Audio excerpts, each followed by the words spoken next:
This is the story of how I went from having 50k to 0. Now, the reason I'm sharing this story today is so other people don't make the same mistakes I did, and so people can recognize that the journey is not all sunshine and rainbows. When I was 14, I just started my entrepreneurial journey. I was cleaning people's cars, I was cleaning people's gardens, I was doing anything I could to get a little bit of extra cash. I also did a paper round. Then something happened. I don't know if it was down to my home life or what caused it, I'm not really sure. I ended up abandoning all of that. Why? Like I say, I'm not really sure. But I ended up getting a job. I ended up going to just do people normally do, working 9 to 5. I did get into engineering. I did do a fairly good trade, and I do earn decent money in it currently. But for about 6-7 years, I put off the fact that I wanted to do my own thing.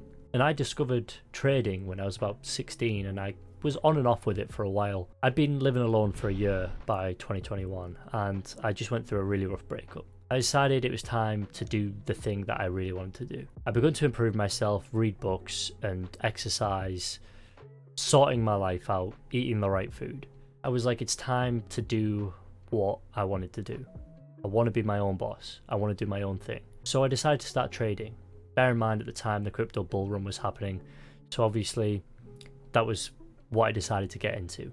My whole life I'd traded Forex, but the bull run was very enticing. There was a lot of money being made, and I decided, hey, I know how to trade-ish.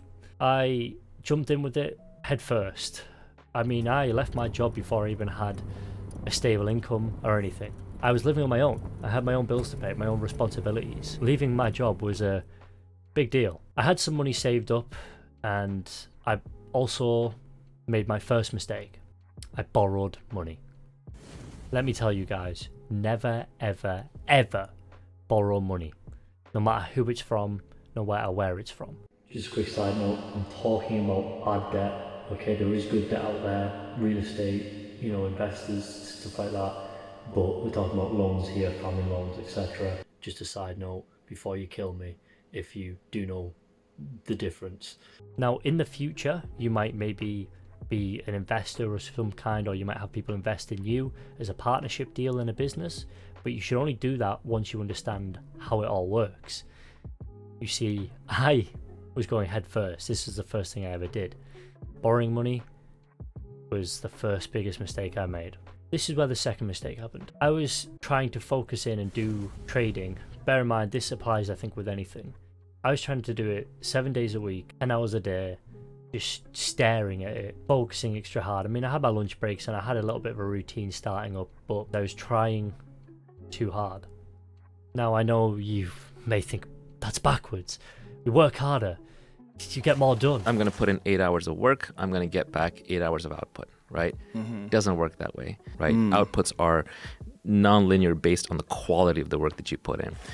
My mental capacity went down tenfold because I just wouldn't stop working. I wasn't focused right, I was getting agitated, and I just couldn't grasp it. I was too desperate to get things done, which again, a lot of people think is a good thing. I'm here to tell you that it's not always the best option.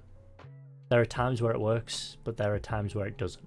Because I was working all of these hours trying to get something and not getting the return that I was putting in, the hours didn't equal the outcome. I now needed an escape. I was so sick of listening to the podcasts and learning all this stuff, and I was just, my head was crammed with information, yet I wasn't getting the outcome despite all of the work.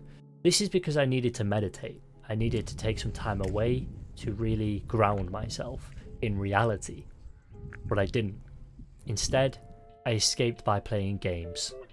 I gave in to one of the biggest addictions I've had my entire life, playing games.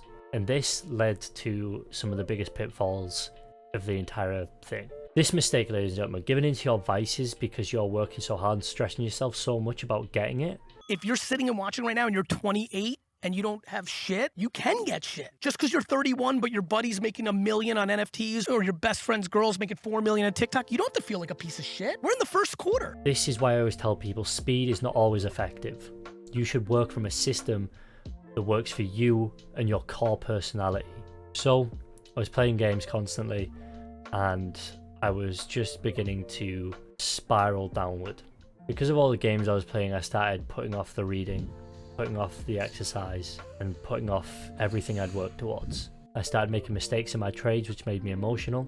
Instead of controlling that emotion and grounding myself, I would just escape by playing games and make some more stupid mistakes. Then the money that I borrowed, also the pressure of having to get that, because obviously that money was borrowed, so the moment I started losing it, I now have negative. Okay, now I'm in debt. The moment that happened, what I should have done is taken a step away, grounded myself, recognized my mistakes, and started journaling. I didn't. Instead, I stopped journaling, and I just continued the downward spiral. Again, because I was escaping my problems by playing games. This is where the fourth mistake comes in. I begun to take a break and look at my problems. However, instead of being accountable for them, I begun to look at all the excuses I could make. I begun to say, well, it was this and there was that happening and I felt like this and it was because this person was saying this to me and I didn't take accountability.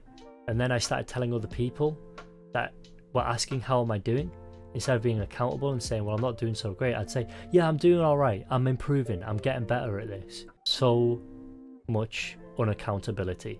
This is how I went from having 50 grand, and that was money that I could have had to myself. I had more than that in terms of the money that I borrowed and stuff, to nothing. What is the moral of this entire story? Well, it's to help you understand that not everything is sunshine and rainbows. You need to be very much accountable for the mistakes that happen, but also you need to be not afraid of those mistakes. I am so happy and I do not regret a single thing because I lost that money, because I put myself into debt. It actually has changed my life massively, for the better.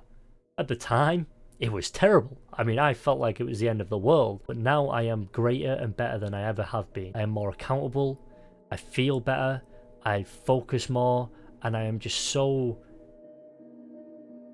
Everything I do is well thought out. Everything I do in my life now, I am so much more grateful for. Everything I have, I feel this energy inside of me that says, yo, I could have nothing right now, but I have something. It makes me want to work harder, but it also makes me work within my system. I ground myself every day, I meditate, and I pray, and I do all the things that are right, rather than doing the things that are wrong. And now, I might not be wealthy for the next 2 years because of it, but I'm not bothered, because I know in 2 years' time when I am wealthy, I will feel extremely grateful, and I will not blunder it because of my arrogance. Just remember to be accountable for your actions, okay? And don't be afraid to fail, because ultimately all the lessons are learned from the bottom.